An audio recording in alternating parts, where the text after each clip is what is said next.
največji festival prostovoljstva, že 3. leto zapored pa skupaj z mestno občino Celje.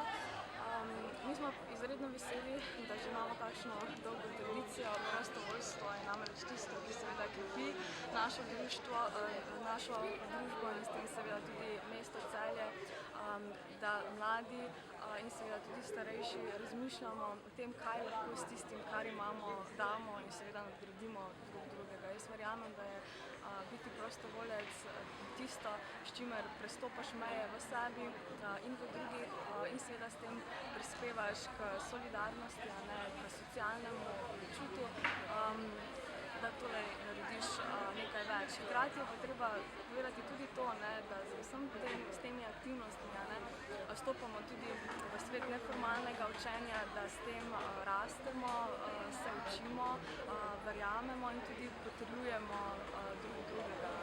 Predvsem je pa to v današnjih časih, ko so gospodarske razmere izredno slabe, ko ni več toliko sigurnosti glede služb in podobnega, verjamem, da še to ima veliko večji pomen, da vemo, da smo potrebni drug drugemu.